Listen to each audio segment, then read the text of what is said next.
لیکن محمد رسول اللہ نے جس دن مکہ فتح کیا سارے بڑے بڑے لوگ کھڑے ہیں. برادری واد میں بڑی وہ ہوتی ہے نا, غرور ہوتا ہے نا برادریوں میں. جی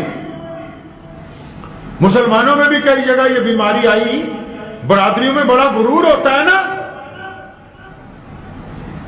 تو وہاں جو مکے میں برادریوں کے بڑے بڑے لوگ تھے کون؟ ابو جہل کے بیٹے حضرت اکرمہ جو مسلمان ہوئے بعد میں رضی اللہ تعالیٰ عنہ.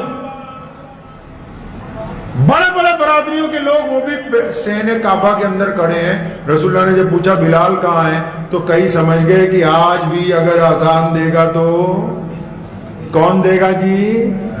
بلال دے گا. تو ایک صحابی نے کان میں کہا رسول اللہ کے کہ یا رسول اللہ آج تو یہ کافر مر گئے, آج یہ ذلیل ہو گئے, آج ان کے دلوں کو دھکا لگا کہ ان کے ہاتھ سے مکہ چھٹ گیا. یا رسول اللہ بلال کو کہیں, بلال کو آج اذان کے لیے نہ کہیں. یہ اتنے یہ سمجھیں گے کہ یہ بہت نیچی کیٹیگری کا بندہ, دیکھو ہماری موجودگی میں ایک غلام کو خانہ کعبہ کی چھت پہ چڑھا دیا. انہوں نے بات کان میں کہی تھی لیکن میرے کریم رسول نے اس بات کا جواب اعلان میں دیا. وہ فرمایا خبردار, اگر محمد رسول اللہ کے نام پہ مار کھائے تو بلال, اگر کسی کے گلے میں پھندا ڈالا جائے تو بلال, اگر ہمارے ساتھ قید گزارے تو بلال, اگر کسی کے جسم پر پتھر مارے جائے تو بلال. یہ پھر کیسے ہو سکتا ہے کہ آج مکہ فتح کیا گیا ہو تو آج بھی اگر کوئی بیت اللہ کی چھت پہ چڑھ کے اذان دے گا تو میرا بلال دے.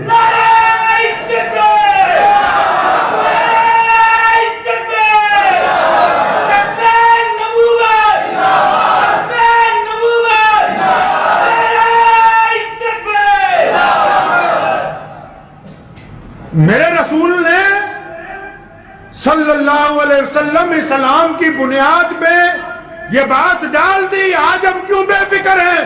پوری دنیا کا کفر کہتا ہے کہ اسلام کو ختم کرنا ہے, اس کے باوجود جائے پوری ملک کے سارے دنیا کے ملکوں کو دیکھ لیں, اگر کسی نے ترقی کی ہے تو وہ کلمہ لا الہ الا اللہ محمد رسول اللہ پڑھنے والے لوگ ہیں. کیوں؟ کیونکہ ہم جانتے ہیں کہ دشمن جھوٹے مقدمے کر سکتا ہے, دشمن تمہیں قید کر سکتا ہے, دشمن ہمیں پھانسی دے سکتا ہے, وہ بہترین ہتھیاروں سے حملہ کر سکتا ہے, لیکن گورے اور کالے کو ایک پلیٹ پہ نہیں بٹھا سکتا کوئی. امیر اور غریب کو ایک صف میں محمد رسول اللہ کے علاوہ کوئی کھڑا نہیں کر سکتا. کوئی بڑا چودھری اپنی بیٹی کسی غریب کے ساتھ نہیں بیاہ سکتا. یہ کمال اگر کسی دین میں ہے تو صرف محمد رسول اللہ کے دین میں ہے کہ ہم نے برتنوں کی ذات اور برادریاں ختم کر دی, ہم نے صفوں کی ذات اور برادریاں ختم کر دی, ہم نے مسجدوں کی ذات اور برادریاں ختم کر دی, ہم نے عبادت گاہوں کی ذات اور برادریاں ختم کر دی, ہم نے گورے اور کالے کی ذات و برادری ختم کر دی. میرے آقا نے کہہ دیا کہ جس نے کلمہ لا الہ الا اللہ محمد رسول اللہ پڑھ لیا وہ آپس میں بھائی بھائی ہے. دنیا طاقت لا سکتی ہے, محمد رسول اللہ جیسی محبت نہیں لا سکتی. بلال اذان دینے کے لیے کھڑے ہوئے, فرمانے لگے سنو مسلمانوں, ہمارے لیے اس میں نصیحت کی بات ہے. بلال اذان دینے کے لیے فرمایا بیت اللہ تو چھت پہ چڑھ جاؤ. جب بیت اللہ کی چھت پہ چڑھنے لگے فرماتے ہیں میں رونے لگا. دمشق میں آخری زندگی کے ایام گزارے سیدنا بلال نے. آپ کو پتہ ہے بلال مدینے سے چلے گئے تھے جب رسول اللہ کا وصال ہوا, آخری زندگی کا ایام دمشق میں گزارے, اور ایک دن لوگوں نے دیکھا کہ بلال تو نئے کپڑے پہنتے ہی نہیں, ایک دن نئے کپڑے پہنے ہوئے, داڑھی میں بڑا بہترین عطر لگایا ہوا ہے, تیل لگایا ہوا ہے, سر پہ نئی پگڑی باندھی ہوئی ہے. کسی نے پوچھا تھا بلال آج کیا رنگ ڈھنگ ہے, آج تم یہ نئے کپڑے پہن کے کہاں جانے والے ہو؟ بلال نے بڑے اعتماد سے کہا تھا کہ آج میری موت کا دن ہے, میں نے اپنے نبی صلی اللہ علیہ وسلم سے ملنے جانا ہے. اٹھائیں تاریخ, کہ جس دن بلال دولہے کی طرح تیار ہوئے اسی دن اس دنیا سے رخصت ہوئے ہیں، اور ہمارا ایمان ہے کہ ان کا وصال جب ہوا تو ان کو محمد رسول اللہ کی زیارت عطا ہوئی ہے۔ اور کمال کی بات تمہیں بتا دوں، ذہن میں یاد آ گئی، ساری دنیا اپنی اپنی قبروں سے اٹھے گی، بلال دمشق میں دفن ہوئے ہیں، لیکن کل قیامت میں محمد رسول اللہ کے روضے سے اٹھیں گے۔ تو جب بلال چڑھ گئے نا کعبے کی چھت پہ، رو رہے تھے، فرمایا یہ مقام کیسے ملا؟ خود کہتے ہیں اپنے آپ کو، بلال تو غریب ہے، مسکین ہے، کالا ہے، حبشی ہے، یہ مقام اس لیے مل گیا کہ تجھے کالی کملی والے محمد الرسول اللہ سے عشق ہے۔ تو مسلمانوں یاد رکھو، جس کو دنیا میں کامیاب ہونا ہے بیت اللہ کی چھت تک پہنچنا ہے، اور جس کو قیامت میں کامیاب ہونا ہے جنت میں سب سے پہلے جانا ہے، تو اس کو کس سے عشق کرنا ہوگا؟ محمد الرسول اللہ سے کرنا ہوگا۔ پیروی اگر کسی کی ہے تو صرف محمد رسول اللہ کی ہے۔ اب بلال نے بیت اللہ کی چھت پہ چڑھ کے کیا کیا؟ چھت پہ چڑھے، اب کعبہ کدھر بھائی؟ کعبے کی 4 دیواریں ہیں، ساری دنیا کے مسلمان انہی دیواروں کی طرف منہ کر کے نماز پڑھتے ہیں۔ کعبے کا جب دروازہ کھلتا ہے جو اندر جاتے ہیں وہ باہر کی طرف منہ کر کے نماز پڑھتے ہیں، جو باہر کھڑے ہیں وہ اندر کی طرف۔ کعبہ کہاں گیا؟ بلال کعبے کی چھت پہ چڑھ گئے، رسول اللہ نے فرمایا اذان دو، تو لوگ کیا سوچیں گے کعبہ کہاں ہے؟ بلال نے نہیں سوچا، بلال کہتے ہیں کہ محمد رسول اللہ طواف کر رہے تھے، میرے دل میں آیا کہ بلال اب جب رسول اللہ نے کہا اذان دو تو اذان تو قبلے کی طرف منہ کر کے دی جاتی ہے نا، اذان قبلے کی طرف منہ کر کے دی جاتی ہے۔ تو فرمایا فوری طور پر اذان شروع کی، ایک انگلی کان میں دی، شہادت والی انگلی، اور چہرہ اس طرف کیا جس طرف خانہ کعبہ میں محمد الرسول اللہ کھڑے تھے، اور قیامت تک مسلمانوں کو بتا دیا کہ کعبے کا اگر کوئی کعبہ ہے تو وہ محمد الرسول اللہ ہے۔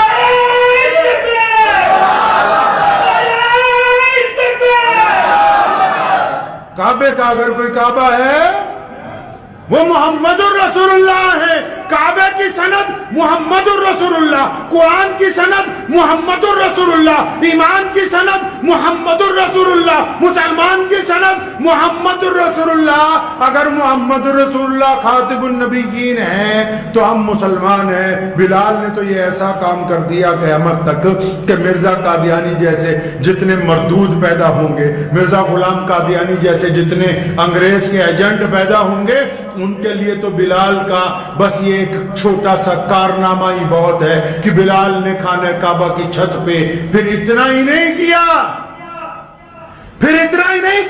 کہ رسول اللہ جس طرف کھڑے ہیں اس طرف منہ کر کے اذان دی، نہیں، بلال اذان دینے لگے، میرے کالی کملی والے کہو صلی اللہ علیہ وسلم۔ بلال اذان دینے لگے، میرے کالی کملی والے طواف کرنے لگے۔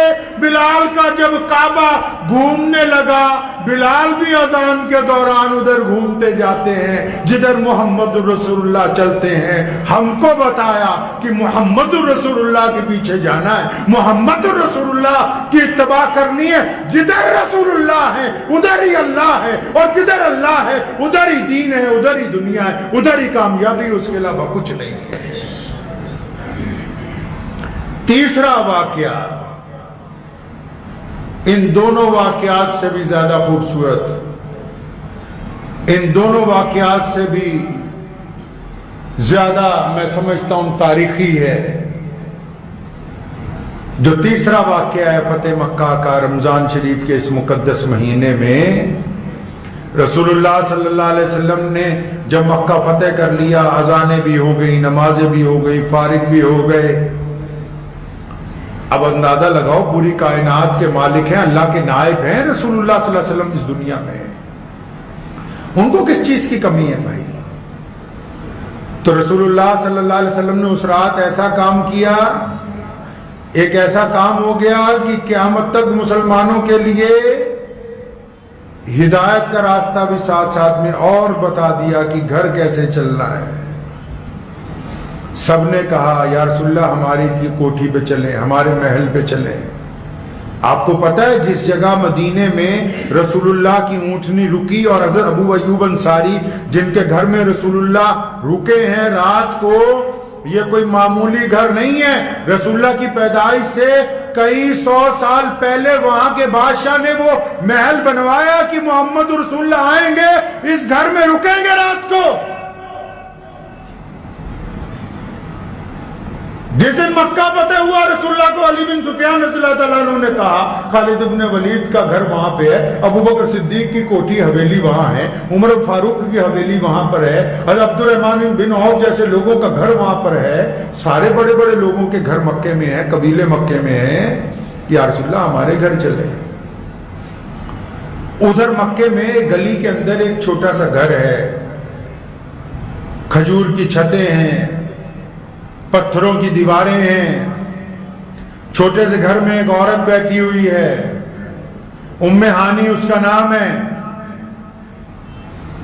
اس کے شوہر نے اس کو اس لیے چھوڑ دیا کہ وہ ایمان لے آئی تھی. بچے اس کے ساتھ بیٹھے ہیں. ماں بچپن سے بچوں کو سکھا رہی ہے کہ رسول اللہ اللہ کے نبی ہیں اور رسول اللہ کی پیروی ہم پر فرض ہے. آج جب مکہ فتح ہوا تو بچوں نے اپنی ماں سے پوچھا، ماں تم تو روز کہتی تھی وہ اللہ کے نبی تمہارے بھائی لگتے ہیں. حضرت علی رضی اللہ تعالیٰ عنہ کی بہن ہے یہ، حضور صلی اللہ علیہ وسلم کی چچا زاد بہن، اور آپ صلی اللہ علیہ وسلم سے عمر میں 20 سال بڑی ہیں. کہنے لگے بچے، چھوٹا بچہ کہنے لگا، ماں آپ تو روز کہتی تھی کہ وہ اللہ کے نبی جو مدینے میں جلوہ افروز ہیں وہ آپ کے بھائی لگتے ہیں. آپ تو بار بار بتاتی تھی کہ بچپن ان کے ساتھ گزرا ہے، دادا ابو طالب کے ساتھ آپ لوگوں نے اکٹھے زندگی گزاری ہے. آپ تو بار بار بتاتی تھی کہ ہم بچپن میں بڑے محبت والے تھے، میرے سے بڑی شفقت کرتے تھے، مجھے بڑا پیار تھا ان سے. اماں ہمیں تو پتہ لگا کہ آج مکہ فتح ہو گیا، محمد رسول اللہ نے مکہ مکرمہ کے اوپر اپنا نظام قائم کر دیا. اماں جی آپ تو کہتی تھی آپ کے بھائی ہیں، کہ اگر وہ آپ کے بھائی ہیں تو کیا ماموں ہمارے گھر بھی آئیں گے؟ آئیں گے ہمارے گھر؟ آج جب بندہ پاور میں آتا ہے نا، سب سے پہلے پرانے یاروں کو رشتہ داروں کو بھولتا ہے. وہ کہتا ہے گاڑی سیدھی منتری صاحب کی کوٹھی پہ چلنی چاہیے، راستے میں نہ روکنا، اگر کوئی ہاتھ بھی دے تو واپسی میں دیکھیں گے ان سے ملنا ہے کہ نہیں ملنا ہے. نبی علیہ السلام نے اس رات کو ادھر ام ہانی کی آنکھوں میں آنسو ہیں، بچوں کو دلاسا دے رہی، فرمایا ہاں بیٹا بات تو صحیح ہے، لیکن آج وہ اللہ کے نبی ہیں، اب وہ خاتم النبیین ہیں، اب ان کے تاج پر نبوت کا، ان کے سر پہ نبوت کا تاج رکھا ہوا ہے، اور آج تو ان کے ساتھ لاکھوں لوگ آئے ہوئے ہیں، انہیں کہاں فرصت ہوگی. اتنی دیر میں کسی نے زور سے دروازہ کھٹکھٹایا. ہانی کہتی میں جذبات کی روح میں تھی، میری آنکھوں میں آنسو تھے، میں اپنے بچوں سے گفتگو کر رہی تھی تو اسی روح میں ذرا زور سے پوچھا کون ہے دروازے پر؟ فرمایا دروازے سے آواز آئی کہ ہانی دروازہ کھولو، میں تمہارا بھائی محمد الرسول اللہ. دروازہ کھولا، اپنی بہن کو دیکھا ہے 10 سال بعد. کفار مکہ نے ظلم اتنا کیا کہ رسول اللہ جس دن مکہ سے نکلے تھے نا، تھوڑا چلتے تھے، پھر بیت اللہ کو دیکھتے تھے، آنکھوں میں آنسو آ جاتے تھے، پھر چلتے تھے، پھر مکے کو دیکھتے تھے اور کہتے تھے اے ظالمو تم نے مجھ سے میرا گھر چھڑوا دیا، تم نے مجھ سے بیت اللہ چھڑوا دیا. بار بار پلٹ کے محمد رسول اللہ بیت اللہ کو دیکھتے تھے. دونوں کی آنکھوں میں آنسو ہیں. فرمایا ہانی لوگ تو کہتے تھے کہ ہماری کوٹھی پہ چلیں، ہماری حویلی پہ چلیں، تو میں نے سب کو کہا کہ جب میری بہن یہاں موجود ہے میں کسی اور کے گھر کیوں جاؤں، میں کیوں کسی کا اور کیا جاؤں. رسول اللہ کے اس عمل نے ہمیں بتایا ہے کہ مسلمانوں جب پاور آ جائے، دولت آ جائے، جوانی آ جائے، جب کوٹھیاں بن جائے، اگر وزارتیں مل جائیں، اگر حکومتیں مل جائیں، تو سب سے پہلے ان کو یاد کرنا جو اس وقت تمہارے ساتھ تھے جب دنیا تمہارے ساتھ نہیں تھی. ان کو یاد کرنا پہلے. تو نبی علیہ السلام گھر میں گئے. اب اندازہ لگاؤ اتنا بڑا لشکر ہے، ساز و سامان تو سارا تھا. ہانی کو پوچھا ہانی کچھ کھانے کے لیے؟ ام ہانی تو خود غریب ہیں, گھر جو ہے ٹوٹا ہوا ہے. فرمانے لگی یا رسول اللہ بس ایک روٹی پڑی ہے اور تھوڑا سا سرکہ ہے, روٹی بھی باسی ہے. فرمایا وہی لے آؤ. اس روٹی کو پانی سے دھویا گیا, سرکے سے رسول اللہ صلی اللہ علیہ وسلم نے اس روٹی کو کھایا, اور جب بستر لگ گئے تو رسول اللہ صلی اللہ علیہ وسلم نے اس رات جو بات کہی. سنو مسلمانوں, یہ اسلام ایسے ہی نہیں یہاں تک پہنچا ہے. ہمارے نبی علیہ الصلوۃ والسلام نے دنیا کی زندگی کا کوئی شعبہ ایسا نہیں چھوڑا جس میں مسلمانوں کی رہنمائی نہ کی ہو. تبھی تو میں بار بار کہتا ہوں کہ ہم اس بات سے بے فکر ہیں, دنیا جو مرضی کہتی رہے, اسلام جیسی خوبصورت نظام کو نہیں لا سکتا ہے کوئی. نبی علیہ الصلوۃ والسلام کا جب بستر لگ گیا, ام ہانی نے کہا یا رسول اللہ بستر لگ گیا. نبی علیہ الصلوۃ والسلام نے فرمایا ہانی آج آرام نہیں کرنا ہے, آرام نہیں کرنا ہے آج. بستر پہ بیٹھے, فرمایا سامنے بیٹھو. اندازہ لگاؤ کہ اس رات جب مکہ فتح ہوا رسول اللہ نے اپنی بہن کو کیا کہا ہوگا کہ میں 10,000 کا لشکر لے کے آیا ہوں. آج میں آگے ابن ولید کا بیٹا تھا جس کی دھوم مچی ہوئی تھی, جس کے گھوڑوں کی ٹاپیں سن کے کفار کے دل پھٹ گئے. آج عمر ساتھ میں ہے, آج ابو بکر ساتھ میں ہے, آج علی رضی اللہ تعالیٰ عنہ ساتھ میں ہے, عثمان ساتھ میں, 10,000 کا لشکر. کیا کہا ہوگا اپنی بہن کو؟ آپ کیا کہتے ہیں جا کے اپنے گھر والوں کو؟ آپ جب ترقی کر لیتے ہیں آپ کیا کہتے ہیں اپنی بہن کو جا کے؟ آج اگر کوئی دنیا میں ترقی کرتا ہے نا, وہ کہتا ہے کہ ذرا ہوٹر ہارن زور سے بجا کے نکلو رشتہ داروں کے آگے سے, ان کو پتہ لگے کہ میں پاور میں آ گیا ہوں, ہم نے گاڑی خرید لی ہے. ذرا زور سے موٹر سائیکل کی ہارن بجاؤ, بلٹ کی, پتہ لگے گوانڈیوں کو, رشتہ داروں کو ہم نے موٹر سائیکل خرید لیا ہے. بار بار جیب میں سے موبائل نکالتا ہے آج کا بندہ کہ سامنے والے کو پتہ لگ جائے کہ یہ 1.5 لاکھ کا ہے. بار بار کپڑے دکھانے کی کوشش کرتا ہے کہ بڑے قیمتی ہیں. آج کے دور میں لوگ کیا بات کرتے ہیں جب اپنے رشتہ داروں کے آ جاتے ہیں, اپنے گھر جاتے ہیں, کیا باتیں کرتے ہیں یار؟ اگر کوئی دولت مند جاتا ہے وہ یہ کہتا ہے یار اتنے کروڑ کا سودا کر لیا, آج اتنے کروڑ کی دکان خرید لی, فلاں زمین خرید لی, فلاں فیکٹری لگانے لگا ہوں. جو دولت مند جاتے ہیں وہ ایسی باتیں کرتے ہیں رشتہ داروں سے کہ بس آج ایک پروجیکٹ لگا ہوا تھا لدھیانہ میں, بس وہیں آیا تھا دیکھنے کے لیے, سوچا آپ سے بھی ملتا چلوں. اچھا دیندار اگر چلے جائے, دیندار بندہ, یہ کون سا کم ہوتے ہیں دولت مندوں سے؟ غرور اپنا اپنا ہوتا ہے, کسی کو دولت کا غرور ہے, کسی کو دین کا غرور ہے. یہ دیندار بندے کے اپنے رشتہ داروں کے گھر جاتے ہیں, یہ کیا کرتے ہیں؟ او بیٹا نماز پڑھو کو,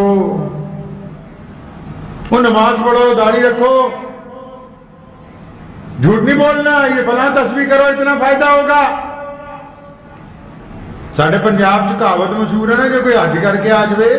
میں کل بتا رہا تھا جماعت کے ساتھی آئے ہوئے تھے ان کو بھی کہ کوئی آ جائے چلہ لگا کے حج کر کے, یا مدرسے سے فارغ ہو کے مولوی بن کے آ جائے, جدو حج کر کے آندہ سوچتا باقی پینڈ دا کافر ہی ہے, میں کلہ ہی مسلمان ہے. تو دیندار بندہ اپنے گھر والوں کو کیا بتائے گا جی؟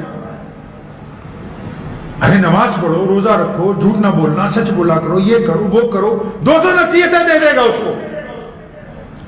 اچھا افسر چلا جائے کوئی,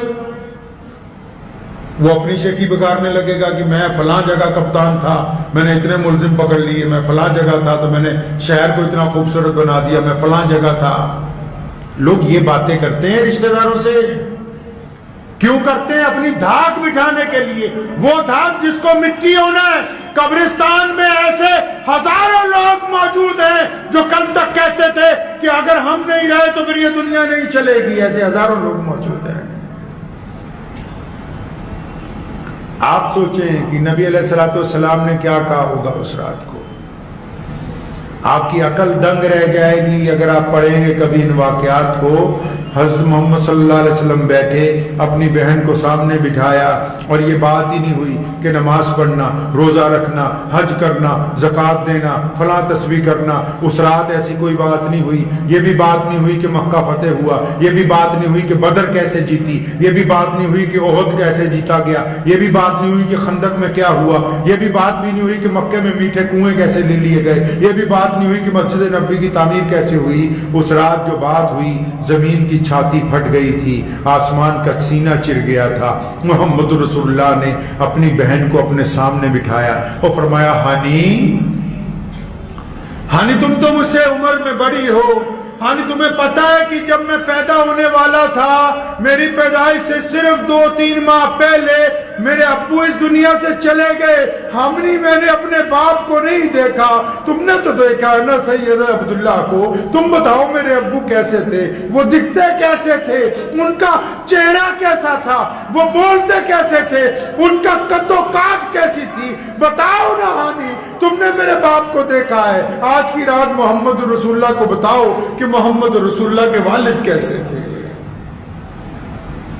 ہانی کہتی ہے میں رو رہی ہوں۔ محمد رسول اللہ نے پھر کہا، ہانی تجھے یاد ہے میں 6 سال کا تھا، میری ماں مجھے چھوڑ کے چلی گئی، ابوا کے مقام پر میری ماں کی قبر بنائی گئی۔ ہانی میں نے اپنی ماں کو اچھی طرح نہیں سیانا، میں اپنی ماں سے اچھی طرح نہیں مل سکا۔